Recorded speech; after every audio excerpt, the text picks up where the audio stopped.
Welcome back, friends. Welcome back. We're trying something new, something a little different.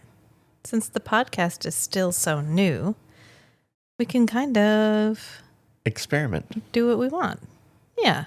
So we'd already talked about Train to Busan in our usual format, which is when I discuss it sort of through the synopsis, which I feel like it helps facilitate discussion because it gives us the chance to recall everything that happens in the movie. But when we do the books with Kate, we don't really cover the synopsis. We just freeform discuss it. So I kind of wanted to see what would happen if Matt and I just freeform discussed Train to Busan. So this might be successful, might be a shit show, but it's going to be an interesting shit show. Matt chuckled. So this is our take 2 of Train to Busan without notes. So let's just see how this goes. Are you ready? I'm ready.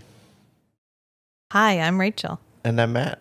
Welcome to the Strange and Beautiful Book Club.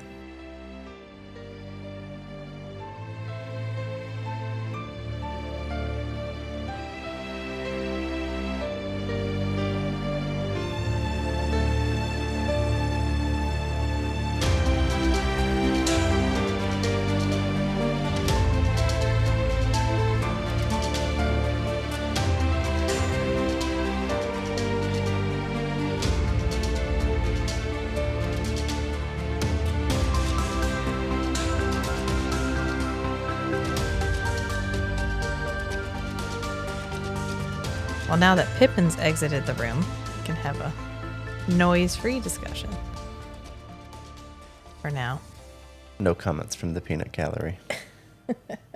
All right, so first off, what's your hot take on Train to Busan? Just off your head. If you were leaving a review on, say, Rotten Tomatoes, what would you type up? Great action. Great emotion. Wow, this is going to go real good. I can tell just... this is like in The Fifth Element when Bruce Willis is talking to Ruby Rod and he says all that stuff and then he holds the microphone up to Bruce Willis and he's like, fine. It's been a long weekend. Are you green? Super green. I'm mildly green. Well, I'll give my hot take. Then maybe that will inspire your hot take. It will heat up your takes because I'm getting some lukewarm takes right now. So, zombie movies in general. Not something we watch a ton of. No. No. I'm not a fan. No. Generally because they sort of lack a plot. Or if they do have a plot, it's like... And they lack character development. Yeah, they're usually, very one-note characters. It's just sort of a cannon fodder movie for the type of people that enjoy a monster movie. Where you just have overwhelming number of monsters, insurmountable obstacles, and heroic deeds done by heroic people. Or you just have a total slash fest, intestines all over the place, blood, snarling, flesh-eating sounds. None of these things are really our wheelhouse. We tend to be very, visually striking, well-directed, great dialogue. Complex characters. That really tends to be what we drive towards. Those are the signposts on the roads that we like to drive on. So Train to Busan is kind of an outlier because it's a zombie movie that we both really enjoy. But it's got a lot of what we love. It's got really well-developed characters. Visually striking. It's visually striking. I mean, it's very impressive how well-developed these characters are, considering it's just... like a bunch of people on a train. Right. We don't get sets. We don't get multiple days. This is one continuous from the time they get on the train. Really, the only time jump is from the evening after Gong Yu's character gets home and he talks to his daughter, Suan, to the next day. And after that, it's pretty much just... It's almost real time, the viewer on the train. Yeah. So, the extent of the movie up until Sung Kyung and Suwon are alone on the engine. It's about 2 hours. That's probably the only other time jump. Yeah. So we're on this train with the people in real time until everyone's dead. Yeah. So it's impressive the amount of character development they fit into this. Yeah. So And we don't even really have any flashbacks either. No, none. Yeah, I guess there's no flashbacks. All just character-driven character development. The interaction of the characters is what drives the character development. And I think it's because we have such dynamic, interesting characters. Even my love to hate him bad guy, Hyun Suk, he doesn't get what I would call character growth, but he is a character. I mean, he changes in intensity. He changes in intensity for sure, because when we first meet him, he's just that guy on the train that's telling the conductor about somebody in the bathroom. He's already the hyper judgmental asshole who's very selfish. Right, because we get that thing where he's like, oh, he must not have gone to college, or he must not have whatever, talking about the homeless guy. And so Suwon says, my mother says the types of people that say that are assholes. He's like, oh, I bet your mom didn't do good in school. So we just get a lot of really pithy, well meted out dialogue. And the dialogue generally serves a purpose, even if it just feels funny at the time. Another thing I really like about it is all of our characters are not heroes to start with. So, Seok-woo, Gong Yu's character. Sang-hwa is the hero. Sang-hwa's a hero you can't look, with great power comes great responsibilities, and with great biceps comes great power. The responsibility to punch zombies in the face. Okay, so he came into this life knowing he was just going to He was just waiting for the zombies to show up. Lay the smack down on some evil. And Sang-hwa did it. He rose to the challenge. How could he not with those biceps? He could climb anything. There's no insurmountable obstacle. Is it really evil, though, if it's mindless? That's a good question, and one we will definitely get to. But Seok-woo, Gong Yu, who is ostensibly our main character, if anybody's a main character. Yeah. Is not a hero to start with. He's extremely selfish. He's kind of a jerk. He's kind of a jerk. Yeah, because he gets on the train only because he's guilted into it. Because his daughter couldn't sing her song at school because she was going to sing for him and he didn't show up. And his negligence was, kind of backfired on him. Yeah, so he was like, fine, I'll take you to see your mother, which the mother's not even present. We don't hear her. We hear her on the phone. Do we actually hear her voice? Or is he just responding to... We hear her on the phone when she's talking to him. Yeah. I don't know if we hear her when she's talking to Suwon. Yeah, but we never see her. And right. After that interaction, nobody can get a hold of her again. Where whatever happens to her in Busan, she's unreachable. Right. The next time they try to call, it just rings through to voicemail. Yeah. But for the good first third of this movie, Seok-woo is out for himself. I mean, he's doing what he has to do at work. He's obeying his superior's instructions, even though it's going to ruin this company. He gets his daughter the wrong gift. He doesn't even try to minimize his time in the office. Yeah. To the detriment of his mother and daughter. He even counsels his daughter on not being good. He's right. like, you don't have to be that nice. Right. Don't He's the give things up for stereotype of the hardworking, Asian office guy. Yeah. Oh, but there's the part where she gives her seat up to one right. of the sisters. Right. And he's like, you don't have to do that. You don't have to be the good person here. You need to look out for yourself. And then later she actually tells him, she's like, how come my dad isn't the hero? Why aren't you the good guy? And I think this is a moment of revelation for Seok-woo, because I think he saw himself as the good guy because he was doing everything that it took to protect his daughter. He was doing everything that he could at work to protect his daughter. And then in this situation, he was doing everything he could to protect his daughter. But she wasn't seeing it as beneficial. She was seeing it as selfishness, Right. greed. And maybe he was a little one-dimensional on what it takes to, support and protect his daughter was make lots of money. Yeah. And that's all he needs to do.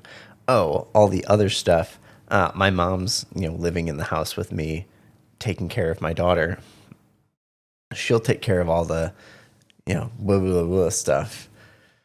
I just need to go to the office and do a really good job and be a really good fund manager Yeah. to support my family. And he doesn't realize the emotional impact of that worldview on his daughter. Right. And I don't think he realizes that Suwon sees him for who he is.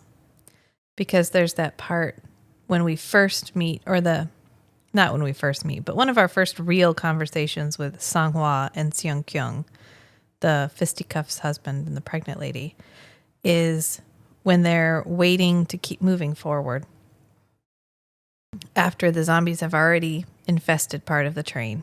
They're in a safe area, but everybody's kind of condensing up towards the front to prepare to get off at the next station.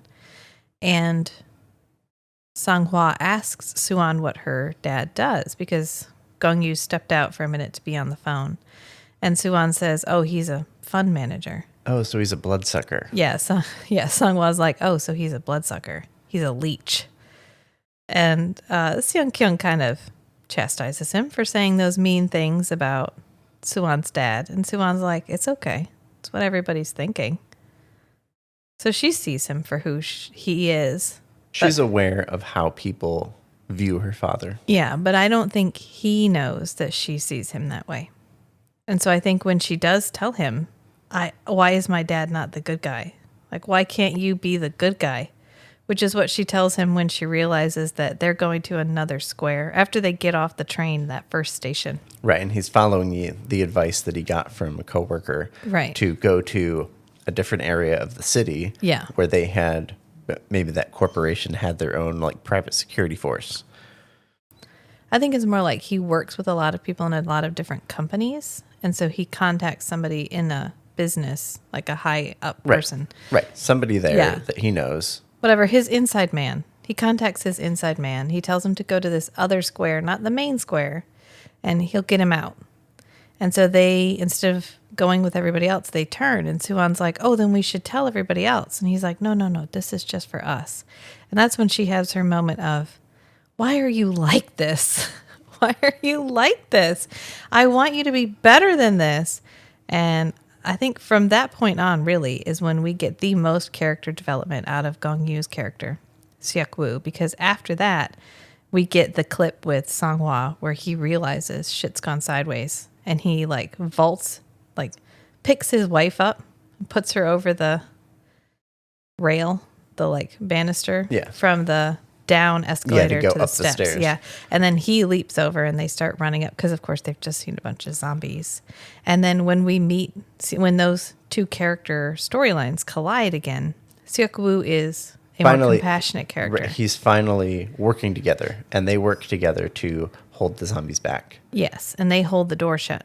And that's the first time they're a team. Yeah. And then when we get back to the train, when we get our super cool sequence where Sang-hwa is battering ramming zombies out of the way with a riot shield while Gong-yu is holding his hand out for him. Gong-yu's holding his hand out for him, which is a huge contrast to their first interaction, which is when Gong-yu shuts the door in Sang-hwa's face because the zombies are coming from behind him and he's only concerned about saving him and his daughter. He's not concerned about even saving the pregnant lady. Right.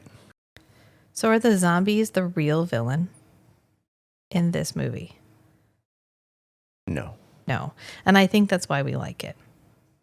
Because it's not just, oh no, zombies. It's, okay, there's zombies and they're horrific and well done. Evil requires malice. Right. But the real villain is selfishness and greed. And also the lack of, or the incompetent government response. Because we even get that clip at the very beginning where it's some kind of government official. And he's like, guys, we got everything under control. This is minor. Don't panic. Everything's going to be fine. Just stay in your house. We're working on it. Clearly, it's not okay. It's not okay because our first station that we stop at is overrun. And then the second station that they actually managed to stop at, there's like debris on the tracks that have lit on fire. There's whole train engines just running down the track on fire. Like, shit's on fire. Nothing is okay. But this government official is assuring everybody it's fine. So every time it's like, well, the government's got it under control in this city, it's a lie. It's never true.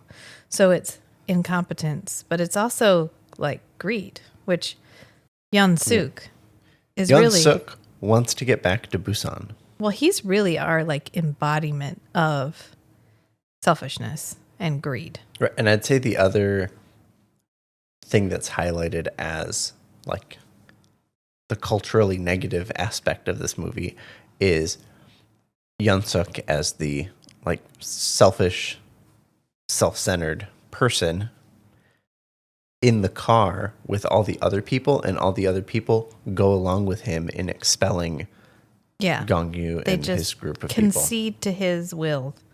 Because he's been kind of just ramping them up to be afraid of this group of survivors.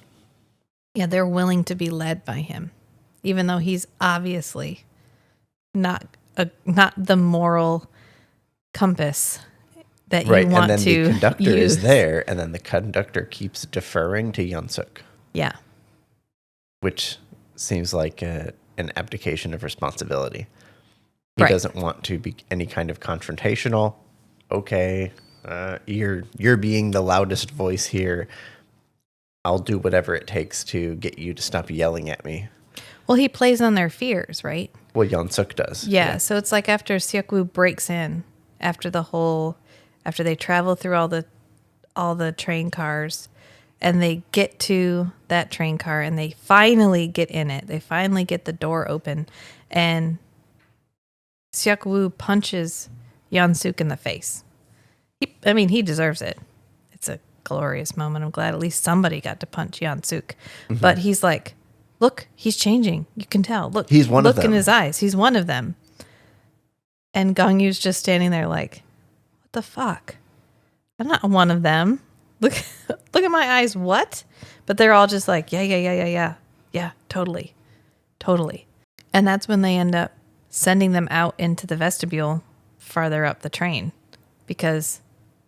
or farther back in the train, because they're willing to believe him, even though it's obviously untrue. It's a very herd mentality thing. Right. He seems to just stand there in response, like, guys, I'm not a zombie. Yeah. Look at me. I'm just standing here calmly. I'm not attacking anybody. And so we seem to just stay on him for probably a minute straight of him just standing there staring everybody down. Right. As an expression of... You gotta be fucking kidding me. It's what it looks like. Could I do this if I wasn't a zombie? Yeah, I'm gonna punch him. That's what zombies do. They punch people. No, maybe the Songhua zombie punches people. Just kidding. Oh, Songhua.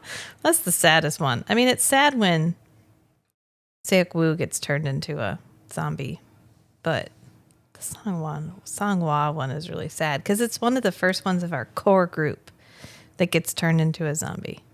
And now we realized that there's stakes, that anybody could be lost. Not everyone's getting out of this alive. So we know we really like this movie. We mentioned that several times. Do you think there's something that could make this movie better, or do you have a criticism of this movie? Something that bugs you every time you watch it? I'll go ahead and say mine. So there's the part where Songhua gets bit, which obviously is one of my least favorite parts because I love Songhua, but not my least favorite part in that I don't like the narrative aspect of it, just in that, that sucks. However, the only thing sticking through the door on the one side are hands, not faces. So had they just covered that glass door with something, the zombies wouldn't have been able to see through it. Theoretically, they would have stopped attacking the door. That's a good point, but they may also be smelling. But Well, I guess no, because when we do the dark, train tunnel stuff, they don't smell them because they're able to just like sneak right by them. yeah, they probably didn't want to feel like the characters were like gaming the system. Like, here's a very refined, simple set of rules that in the moment they can't always remember. Yeah, that makes sense. It's a heightened situation. Plus, they don't really have access to anything necessarily to cover the window, but that always bothers me a little bit. That, well, I mean, we could have just covered the glass and they would have been like, what? Oh, there's nobody in there now. It's weird. Why They is my just hand disappeared. Why is my hand through the door? They're like babies. When babies haven't learned object permanence yet, as long as they can't see them, they won't know they're there. They won't even exist anymore. But, oh well, we don't remember, and Songwa gets bit. Honestly, I'm not sure I have anything that I think, besides just a couple Plot-wise, I don't have any criticisms. No, this movie does not feel 2 hours long. No. It never does. Because we get periods of rest, and then we get periods of action. And the periods of rest and the periods of action are really well balanced. So we get just a little bit of, just a chance to unwind a little bit. And then we get oh my God, what's going on? Like, we get a period of rest, and then we get the station where they stop at that first station, and we have a lot of action there. And then we get back on the train. And then we kind of have a period where, yes, some of our characters are in mortal danger, but there's nothing really happening. And then we get the traveling through the train cars sequence, which is one of my favorites. And it ends with Songhua getting bit, them getting into the next car and moving up to the vestibule. And then we have a period of rest again. So every time we have these heightened emotional moments, we get a second to breathe before the next one comes. So you don't end up feeling fatigued. Yeah. I think another thing that separates this from a lot of other zombie movies is that you're staying inside the train, right? Yeah. You're staying inside just the immediate sphere of experience of all the characters that you're following. Normally, I guess in a lot of other zombie movies, there's always some plot arc about the cure, and you have to have this zoom out and see, okay, what's happening, across the country or across the entirety of the area that's affected by the zombie outbreak. You don't even have that. Right. You have occasionally you have a screen on the train that's showing the national news or something. But here you're in the immediate sphere of experience of the main characters for the entirety of the movie. Yeah, we don't jump so around. You don't break it. Yeah. You don't break the scope. The only place we really jump is to see what Yan Suk is up to. And that's pretty much it. Or because there's that one part where they're all separated. And we do jump perspectives during when they're all separated. Right. But as soon as they're back together. But only on the train. But we're never hopping out to some war room at the military government level of, oh man, there's whatever here. And and there's probably some survivors on this train that's headed to Busan. Right. Right. We don't ever see the train from outside the train rider's experience. Another thing I like is I don't feel like any of the characters make decisions that are solely based on driving the narrative. Nobody makes an out-of-character, dumb decision. Right. All of it makes sense. There's not a moment where I'm like, oh, that was so stupid. The only reason they did that is because they would have all been safe otherwise. And now we had to do this so that they're not safe anymore. The only real dumb decision maybe is that Songhua grabs the edge of the door instead of keeping his hand pressed. Right, to but the I think door. that happens because Song Kyung comes into the car and he's kind of distracted. And then his hand slips, so he moves forward to grab a different part of the door. Yeah. I think I just didn't want Songhua to get bit. And so Yeah. I'm trying to figure out a way out of that. And there isn't, because the movie's done and it's made. Right. He wasn't, he wasn't negligent. He wasn't being stupid. He got distracted by his wife and made a mistake, a completely plausible mistake. Everything that happens feels plausible. Feels plausible. Character-wise. It doesn't feel like it happens just to drive the narrative forward. Right. Yeah. Except maybe the flaming engine knocking a train over. But that's not a character decision. That's just that's an external environment decision. Right. Like, why is everything on I fire? think that's just to show how chaotic messed up everything's everything become. else is. Yes. It's because we're playing with the perception of Korean culture, which is that it's orderly and well managed. Right. And in this situation, all of the orderly systems are failing. Right. So it's the order and the cleanliness and the neatness of what we perceive of Korean culture is only so deep. As soon as something happens, the government can't handle it. The military can't hold it back. Shit's on fire. People are dying everywhere. That's what we're supposed to see. It's an element of horror in and of itself. Even at the beginning when he sees all those emergency vehicles drive by and he looks over and we see the burning building reflecting in the window of his car, he's really unconcerned. Gong Yu's like, it's fine. Like, oh, it's just a fire. They'll put it out. They'll whatever. put it out. I mean, that looks serious, but people are handling it. I don't have to be concerned about it.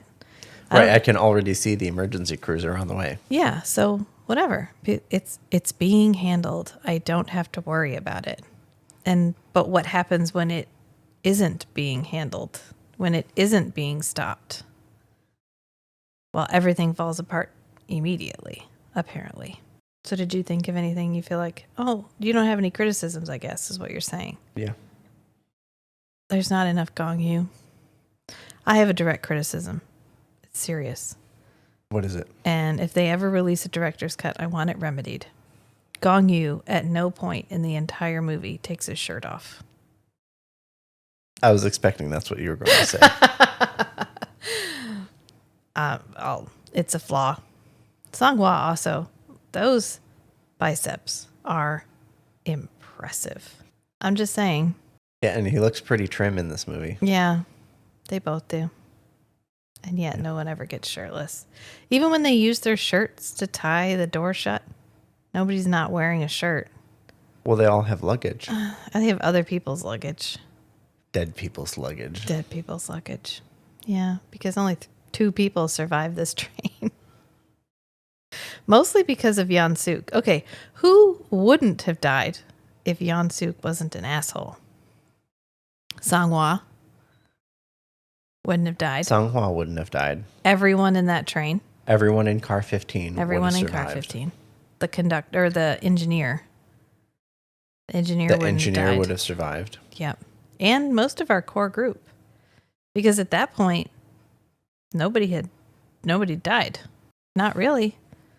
One of the Gill sister that gets left behind in car 14. That only happens because of the Songhua incident. Right, because they all have to rush. Because they all have to rush. Yeah. Yeah. If they'd just been able to, get everybody in. Right. If car 15 had just let them in, then Songhua would have been able to hold the door long enough for everybody to get through. Yeah. And then he himself would have been able to run through and have the car 14 door shut just shut the him. door behind him. They could have let that car get overrun. Yep. But been able to get into car 15. Yep. Yeah, loads more people would have survived if Yan Suk wasn't out for himself. Yeah, the engineer would have survived, and you'd have 20, 30 people on the engine to Busan. Yeah. And then you'd have to rename the movie Engine to Busan. Engine to Busan. It's just Train to Busan. Is it a train if there's only one piece? Yeah, sure. What makes a train a train? That's what you're asking. I don't know. I don't know. Questions for the ages. I think as long as it runs on a track, it's a train. That's what I'm going to go with. So do we think this movie is new and inventive, or is it just a creative retelling of old tropes? I'd say a creative retelling is inventive. Yeah, I don't think anything is new in this movie. Not really. Right. There's nothing revolutionary Yeah, about there's it. nothing revolutionary. I'd say it's just a better execution of a zombie survival story. Yeah, and I'm never mad at the recycled trope. I love a good trope. Tropes are good. Every single story is the same story. Don't pretend it's not. It's all the same. It's the hero's journey, start to finish, every single time. Not every story is the hero's journey. But just Most stories are the hero's journey. good stories.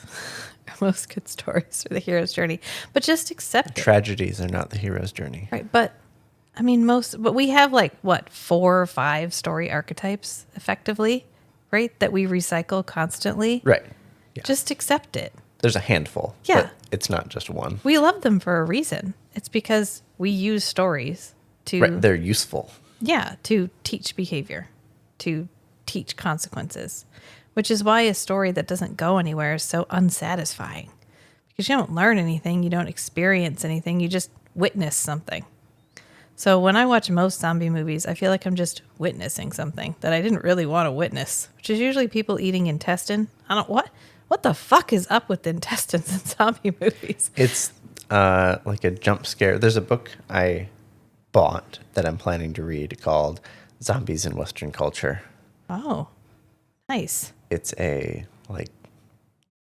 cognitive science, psychological analysis of the role of zombie movies as a representation of what's been happening in Western culture.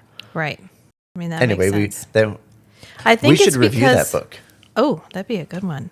I think it's because you can pull out somebody's intestine without them automatically dying. Okay, from what I've heard so far, about John Vervaeke's zombie discussions, are most horror movies are mostly fear and jump scare movies. People want to feel the thrill of feeling scared, while they're actually safe in a theater or their room, wherever they're watching a movie. But they're not actually horror, where horror is actually the world is not what you thought it was. Yeah. So your worldview is getting destroyed. Right. And so most zombie movies are fear movies, not horror. Not the strict definition of horror. Right. Yeah. Right. Not the cultural definition of horror, which is different. Right. So Yeah. this is more of I'd say survival adventure movie Yeah. rather than a horror fear zombie movie. And that's probably why we separate it Yeah. from other zombie movies. It's horror in a way because their Entire world. their entire worldview is destroyed.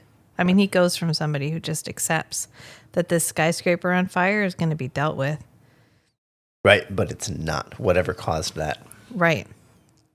So the way that he views the world gets flipped. Maybe we like it because it's actually more of a real horror movie. Yeah. I think it's because we actually drive the plot with real, concrete narrative. Plausible character interactions. And not just... So they create a sense of horror, a sense of fear, through things like, okay, my loved ones are 4 cars in front of me. I'm 4 cars behind. I have to get to them.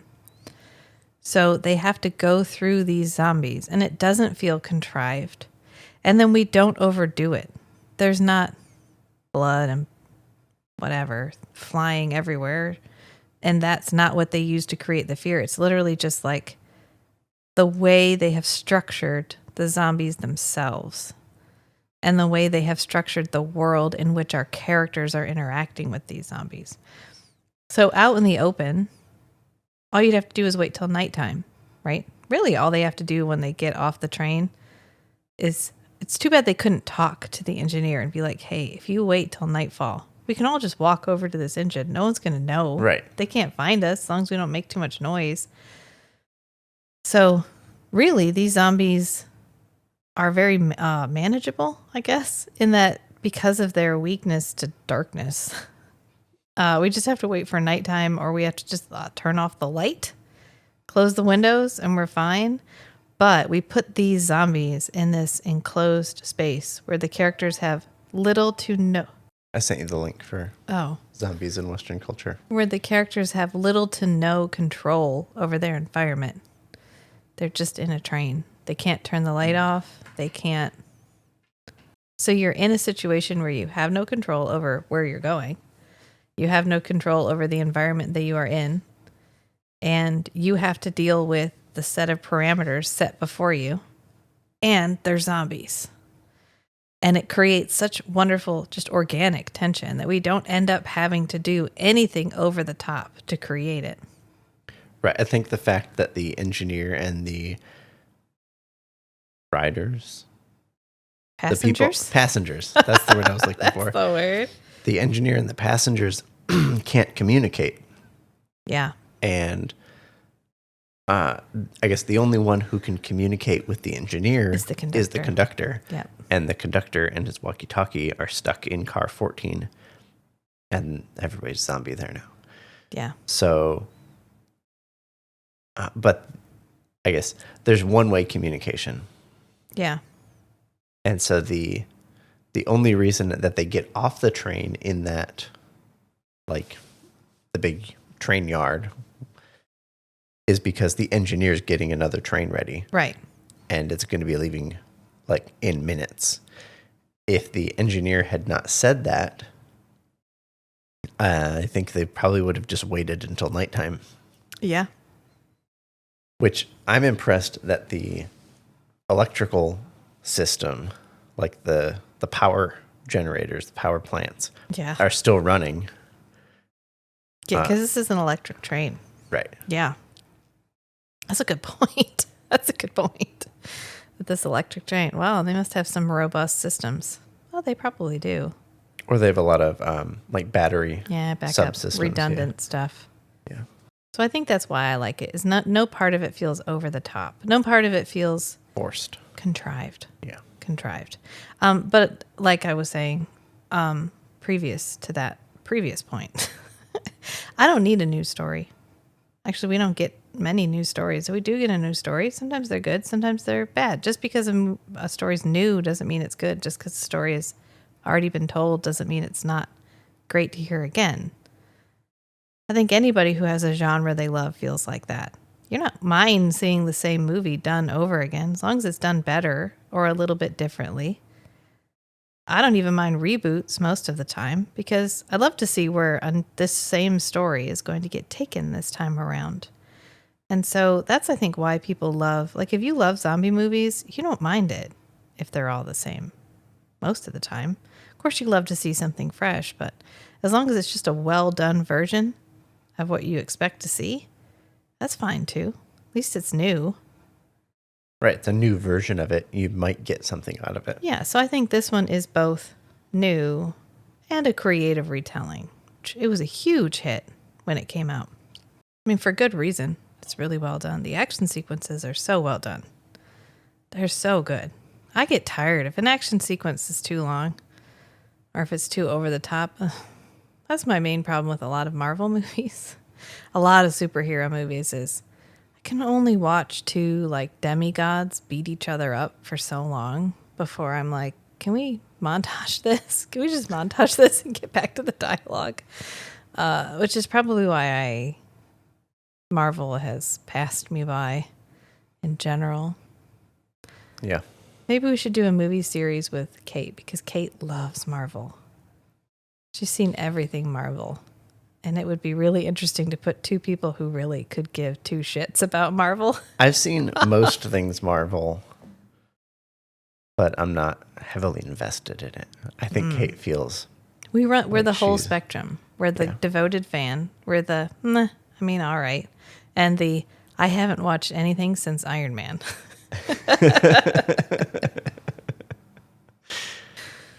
Not true. I watched The Daredevil on Netflix because Charlie Cox is pretty fucking hot. And he did a really good job as Daredevil. Yeah, he did. Yeah. He won awards for. I'll watch him in the same way I watched Gong Yu and Squid Game. I will watch every part that has Charlie Cox in it, and then I will just turn it off after that. It's like you watched She-Hulk up until Charlie Cox was in it, and then I don't think you ever went back to She-Hulk. And the only reason I didn't only watch the episode with Charlie Cox in it is because they wouldn't tell anybody when the episode with Charlie Cox was coming out.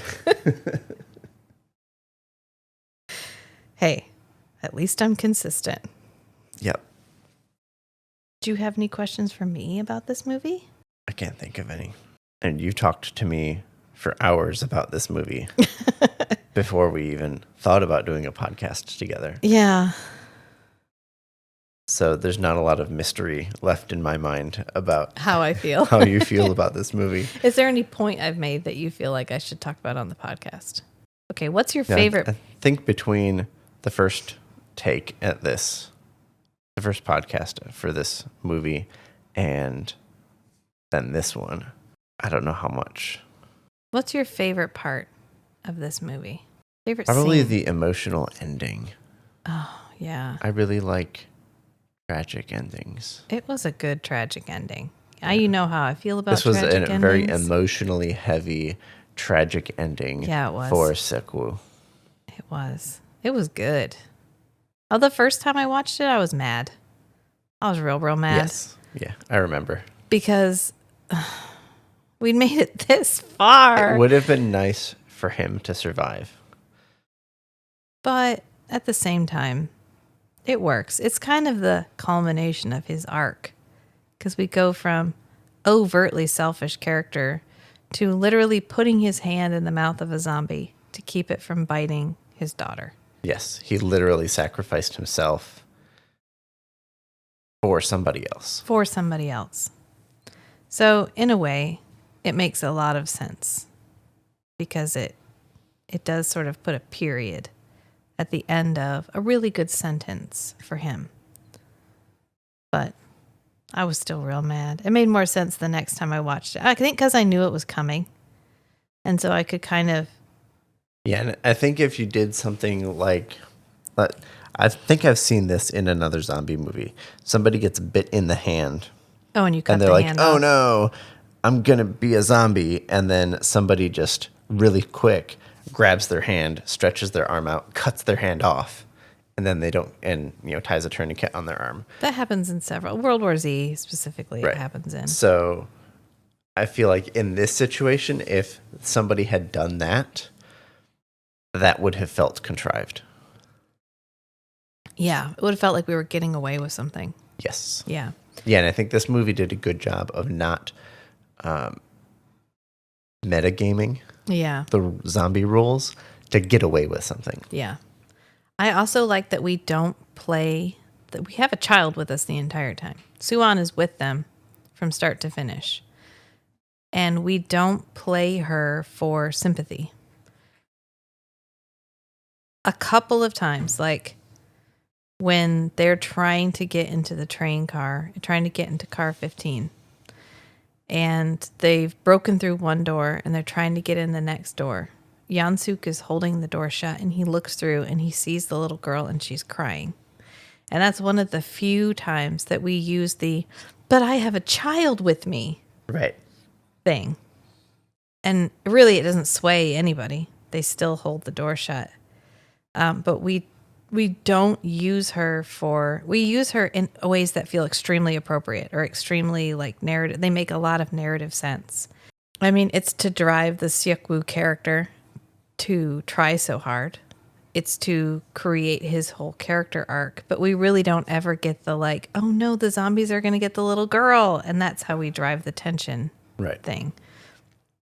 Which I love because it's low hanging fruit. Like I mentioned in the other podcast, we got all 4 traditional zombie movie cannon fodder. We got a pregnant lady, we got a child, we got an old woman, and a homeless guy. And they were all in there. And it was a perfect recipe for absolute bullshit tension driving. They could have nonsense. pulled a lot of cards there. Yeah. Just for like superficial like anxiety. And we were expecting it. And I think that's why it's so good when we don't get it. Because we have every single trump card we need to create cheap tension. And we don't use any of them. I mean, we use them in that they're functioning characters. The homeless guy isn't a caricature. He's like a scared man. And, oh, sure, he steps on the can and they have to run. But any one of the characters would have done that. We didn't expect it to be specifically the homeless guy. The only person who feels in any way one note is the older lady. Because we kind of forget she's even with them for a good part of it. She's really only there to get her sister, to open the door. And I have a hard time with their names because they're not using their names. Right. They're Jonggil and Ingil. But when they're referring to each other, they're calling each other by like a specific honorific, like a Uni. Uni or Nuna, which is like my sister.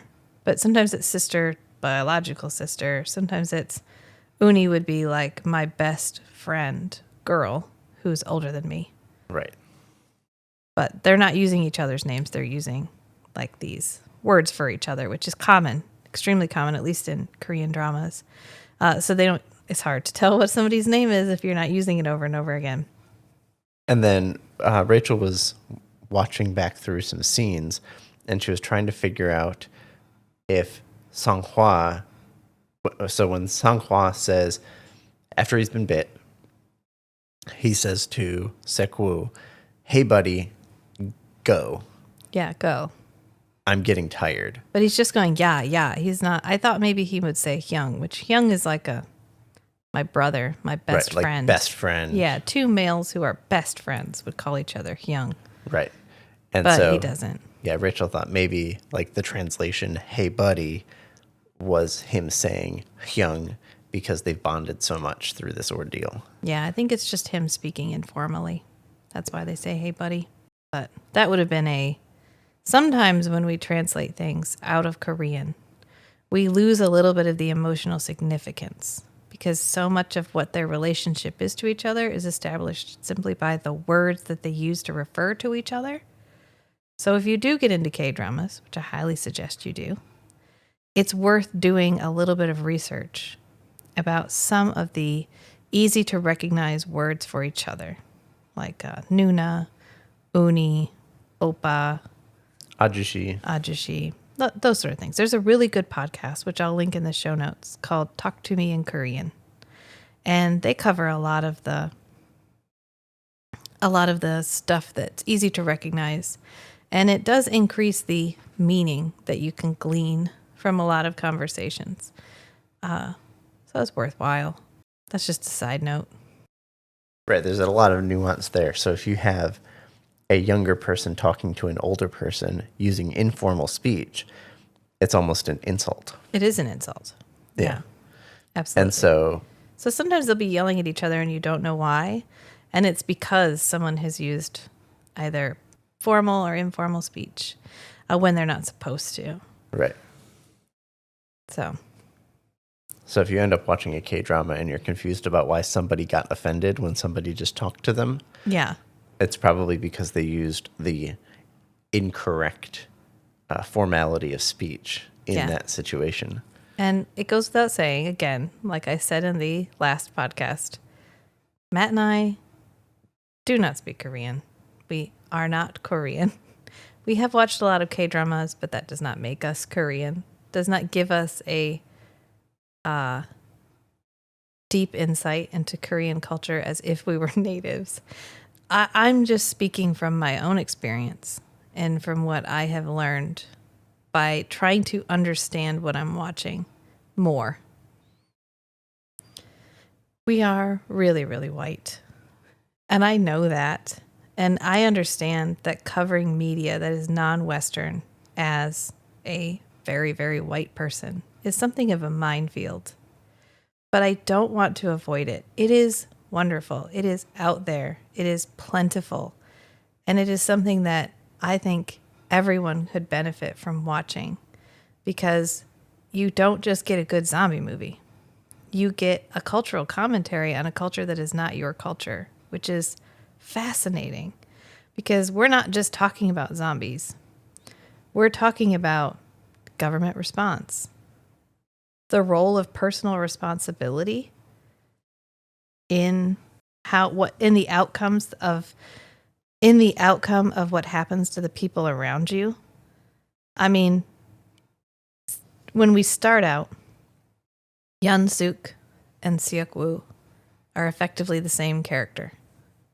They are high-powered businessmen, out for themselves, accustomed to being obeyed, and Yun Suk never takes personal responsibility for the fact that his actions are harming people. But Seok Woo does, because his daughter confronts him about it, and he listens to her, and he realizes he is the bad guy. He is the villain in this scenario. And so he goes on one path, and Yun Suk goes on the other path. And sure, they both die, but Yun Suk dies in a way that harms people. He takes people down with it. Seok Woo does everything he can to ensure that he won't hurt anyone. He leaves. He leaves his daughter because he knows he's not safe to be around anymore. So he throws himself off the back of the train. Now, if Yun Suk had at any point taken personal responsibility and thrown himself off the train, Gongyu wouldn't have had to die. But he never did. So it's a cultural commentary on personal responsibility, selfishness. So I think that's what makes it a good zombie movie. And would we get that out of an American movie? I don't know. Right. I think that's a message that you wouldn't get out of an American-made movie. Or it would be so heavy-handed. I mean, I'm not saying someone can't do it, but generally, when you watch a cultural commentary about your own culture, it comes off as heavy-handed or like didactic. Right. Where you're like, obviously I know. Another thing I get out of Korean media is how readily the men will portray emotionally vulnerable. Yes, extremely characters. emotional. Yes. Like crying. Yeah, like there's a moment where Seok Woo's in the bathroom and it's after his daughter's like, am I going to see my mom again? Is mom going to be there when we get to Busan? And he's like, maybe. And so he goes in the bathroom and it hits him. Like everything that's happened, he tries to call his wife and she doesn't pick up. And he breaks. He starts to cry. And it's a really emotional moment. And he gets kind of interrupted and he cleans himself up. But I think he only does that because of the dramatic situation that they're in. And he doesn't want his daughter to see him crying. Often, male emotion is not portrayed as something shameful, right. Which I like.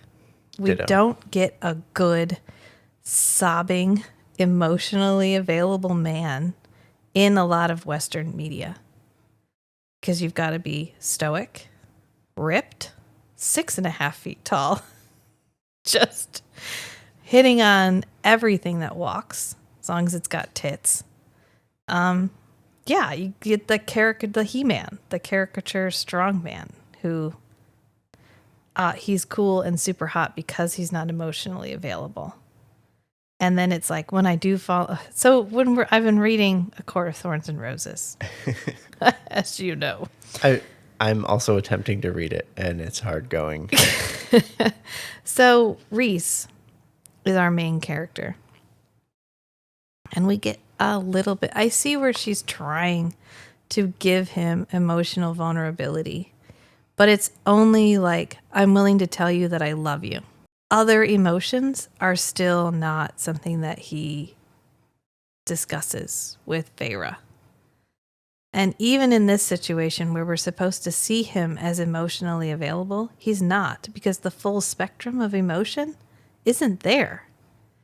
And so I think that's one thing that we both enjoy about Korean dramas. And like male friendship, they portray deep meaningful male friendship that is non-sexual, non-intimate. It is just a deep, meaningful friendship between two guys. And we don't get a ton of that. So, in the train car with the baseball team, Yeah.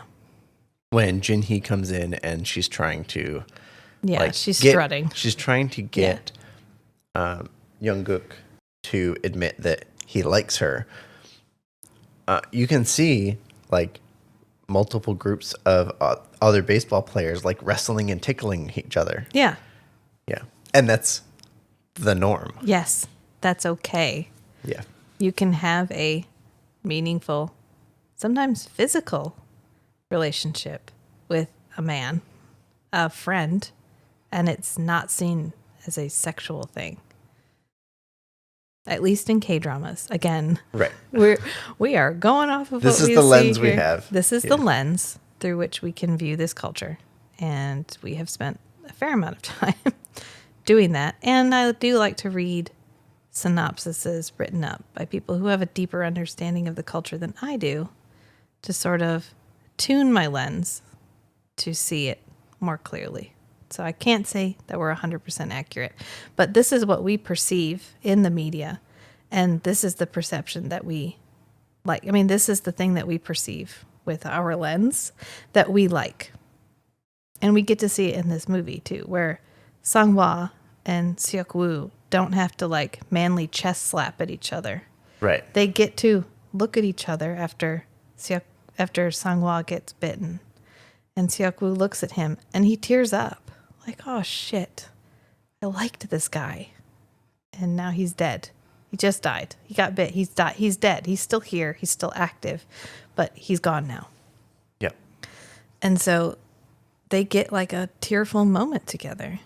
And then he gets to like cry about it a little bit. And it's okay. We don't have to like, I made a man face. The eyebrow down, like pursed lips, like Keep a stiff upper lip. oh yeah, we're men. I'm sacrificing myself from a woman thing. And it feels so genuine. It feels so genuine. Because a lot of times the portrayal of men in media doesn't really reflect. I mean, I think that there are men in America who have emotional reactions, overt emotional reactions. It's just that because of media, you're taught to not do that. And Right. And of course there's a lot of stuff for the portrayal of women that women are supposed to adhere to because that's how we're portrayed in media. That's not healthy. And it's not healthy and it's not accurate. And of course, Korean media has its downfalls just as much as American media does. But I think seeing different perspectives is so important and it's worth the time and the effort to do it. Especially when you get a good zombie movie out of it. An emotional zombie movie. It's a zombie movie with heart. It really is. I mean, you aren't just mad at the characters the entire time. There's a couple moments where you're mad at them, but they're not doing something that you wouldn't believe a person would do in that situation, which is usually me during every horror movie. Yeah, that's pretty much my entire horror movie commentary is, what? That's so dumb. What are you doing that for? I didn't have a ton of those moments in Train to Busan. All right, well, this was an experiment about just chatting through the movie instead of working through it on the synopsis. How do you feel like it went? I think it went pretty well. I think our listeners could give us some feedback. Could they? And if they wanted to give us some feedback, where could they email us? Well, they can give us feedback on the feedback form, link in the show notes. We have a feedback form? Yeah, I guess We have a there's suggestion form. But the suggestion form has a question about Oh, yeah. what do you like? Go ahead and suggest something, and at the bottom, put in your feedback. Perfect idea, And you don't have to Matthew. fill out all of the items on that form. You can No, fill you out do. just one. You do. They're all required. They're all required? Honey. No, they're not. It's a lie. It's a lie. Actually, you know what they are? The only optional one is the feedback one. All right, so you could just put in like a dash or a space in the No, other no, no. ones. Don't give them the workaround. You have to put in a suggestion. You have to put in a suggestion. This is how we get user interaction. Don't give me that look. Don't give me that look. You can also email us at rachel@strangeandbeautiful.club, or you can email matt@strangeandbeautiful.club, or you can email us both at the hosts@strangeandbeautiful.club. You can also slide into my Instagram DMs if you go to the Strange and Beautiful Book Club on Instagram. Or, and here's the best idea, join the Patreon on a tier that gets you access to the Discord channel, and then just talk to us.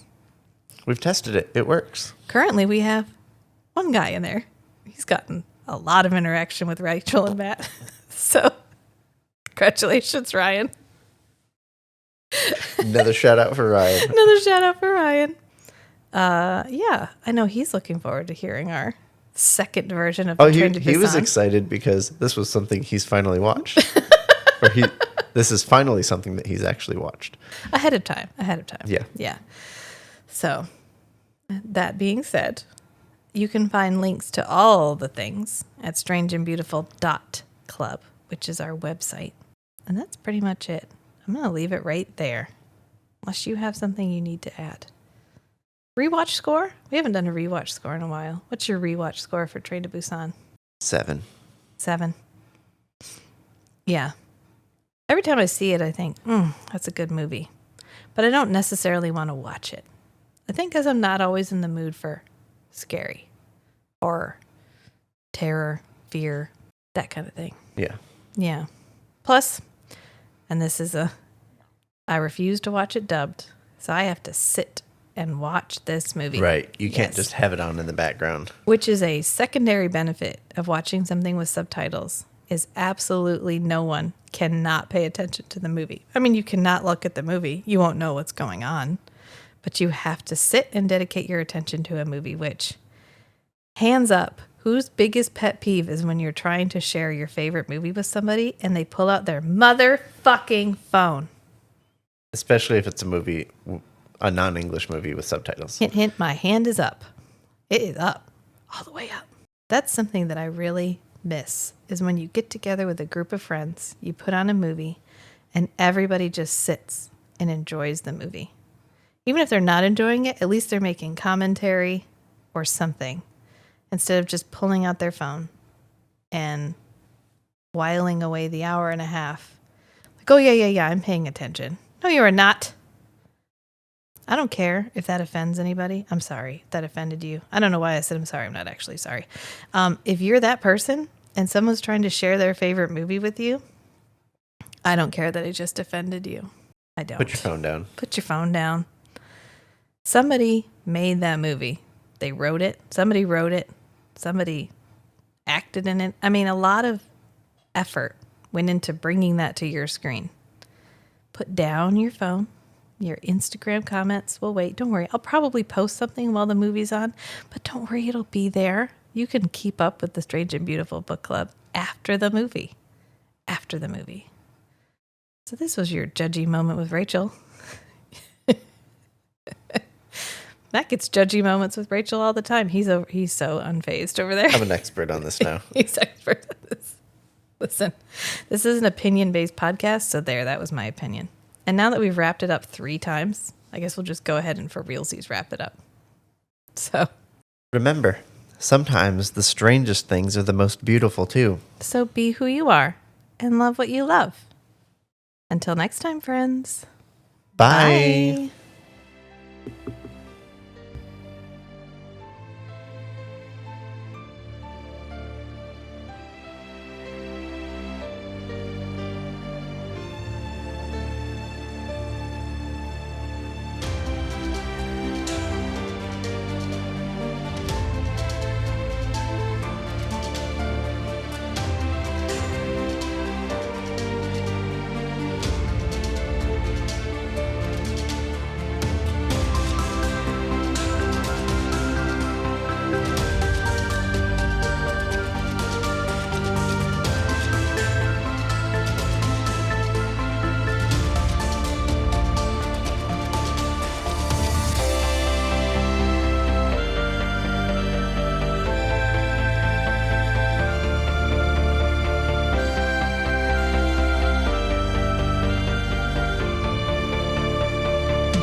Rotisserie chicken. Rotisserie chicken. Hang on. I'm not quite covered. I can't baste properly if I'm not.